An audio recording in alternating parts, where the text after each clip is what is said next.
Hey, Rumble World Entertainment, and first off, I hope you all had an enjoyable Christmas, spending it with family and friends and whatnot. If you were on your lonesome, I hope you found some enjoyment somewhere. I know there was a lot of people doing streams to keep you company. Either way, I hope you enjoyed yourselves. And now let's get on to the review for Reacher Season 2, Episode 4. And this episode, we've finally moved the story along quite a bit, actually. We found out a lot, especially about the company that is the villains of this season and exactly what it is they're up to. So they also figure out then what the number bases are on the sheets, where it's 65 million and it's timed by another number. Can't remember what the other number is. The end of the last episode, I didn't spoil it, and this will be non-spoiler as well. They found out when they broke into New Age, that's the name of the company, Reacher saw a poster and he took the poster because he noticed something in it. One of their team members, one of the 110, is in the poster. He's working at the company New Age. So they're trying to figure out now whether he's friend or foe, basically. You know, is he in on it? Is he not in on it? Is he corrupt? Is he not corrupt? They're trying to figure that out because... And Reacher doesn't want to believe that he would betray them in any way. The rest of the team are kind of saying, you know, do we really know him that well? But Reacher is convinced that he's not corrupt. But they find out that his name is Swan, the other team member who seems to be working with New Age. They find out that he is actually the head of their security. And then they discover who Robert Patrick is, that he's the head of this area as well. His name is Langston, I believe. So the cop is getting chewed out by his boss because they broke into New Age and stole a ton of stuff, which of course he's telling his boss like it wasn't them. He told them not to, and he spends the majority of the episode trying to phone Reacher and the team are heading to DC, I believe it was, to a symphony where they find out that I think he's a senator or something in the government, is a bit corrupt, that he has a connection with New Age from this project called something wing, and they want to pressure him into giving them information. So O'Donnell apparently has a bit of a racket of blackmail where he's basically finding out details about people that, you know, he's then pressuring them into basically paying them not to release the information. And that's going to be his plan for this senator. And he finds out that he had previously been arrested, not once but twice, for drugs as well as prostitution and stuff. He wasn't the prostitute, he was getting prostitutes. So they head there. They tell the cop to find out some information. They give him some information when Reacher finally answers the phone to him. They go and they send in Dixon to kind of get close to this senator and bring him out and then get them caught doing drugs. So basically there would be an excuse, oh look, you got arrested, now give us information. And there's an appearance in this episode who helps them with the interrogation. Won't spoil it because it is a spoiler, so I won't spoil it. You know, you've probably heard about some sort of cameo, but I won't tell you who it is or what they did and stuff like that. But Reacher and O'Donnell come in posing as FBI agents and find out, this is where we get kind of all the information, exactly what New Age is and what this other project is. So the project was a civilian company designing defense mechanisms for commercial airlines, apparently, where New Age came in and took it over. Basically, they bought into it and stuff. And they set up missiles and whatnot that specifically can shoot down anything. And the way it works is when it gets fired, it'll track, but you can make it look like it was taken out or disabled, that it drops off the radar. But then it automatically reattaches the target and strikes. That it's basically an unstoppable missile. It's death from above, as this senator dude puts it. And they're saying, like, so it basically 100% will hit its target. There's no way to stop it.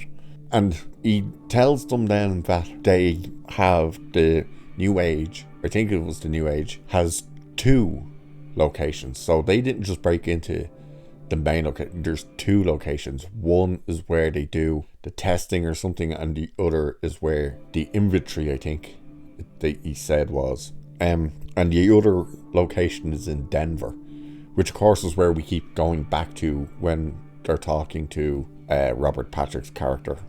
So you get all this information about what exactly this project was, and what exactly New Age this company is.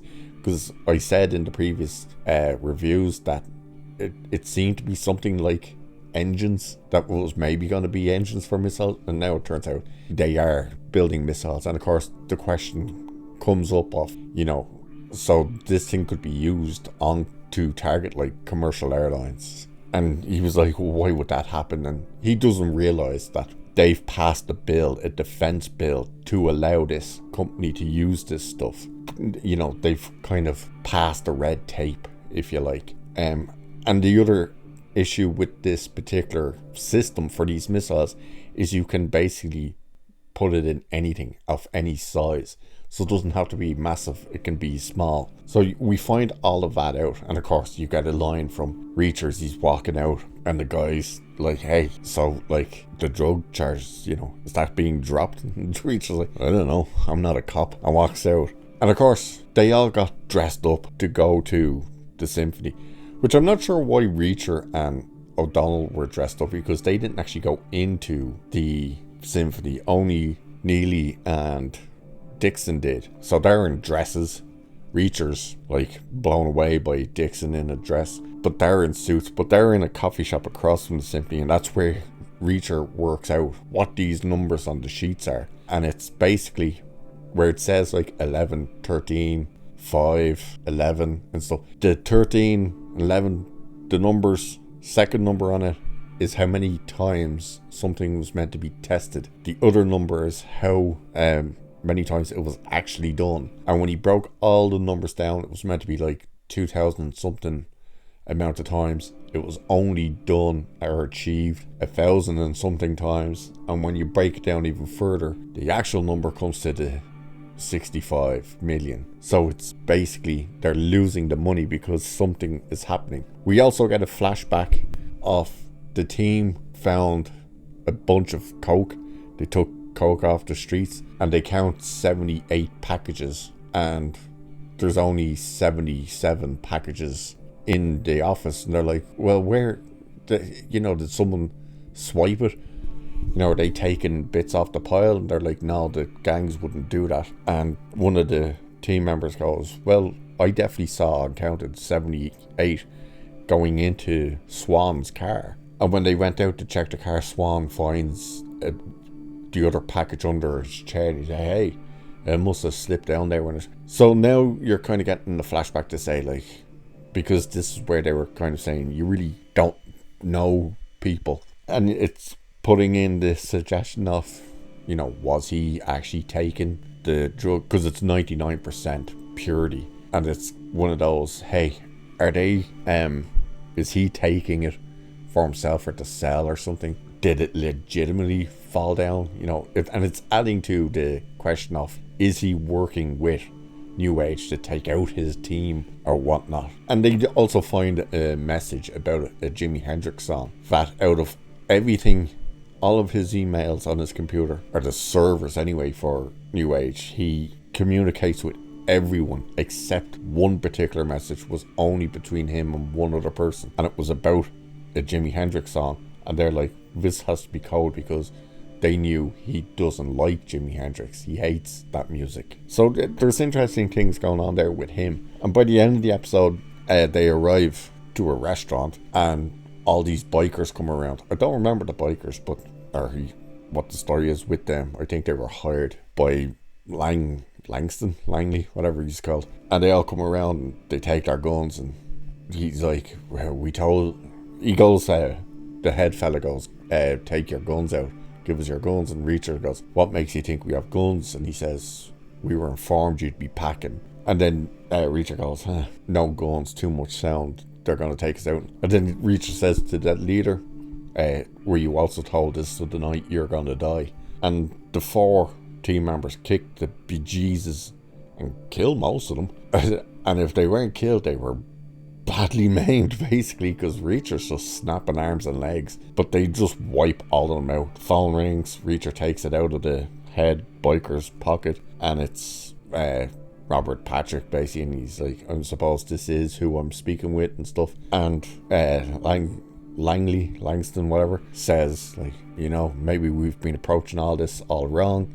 I could give you anything you want, so just name it. What is it you want? And it ends with Reacher saying, I want to drop you out of a helicopter. And that's where the episode ends. I forgot to mention as well, that weird assassin dude who's always in like a car rental place or an airport is in this again. He seems to go to a plastic surgeon, but not to get plastic surgery. It's just he looks somewhat similar to him. So he stabs the doctor in the throat, kills him and his secretary to take his ID and his glasses so he could go and rent another car under a different name. That was the only thing we got with him. Still don't know exactly what the story is with that guy. They did say his name this time. I can't remember what it is though.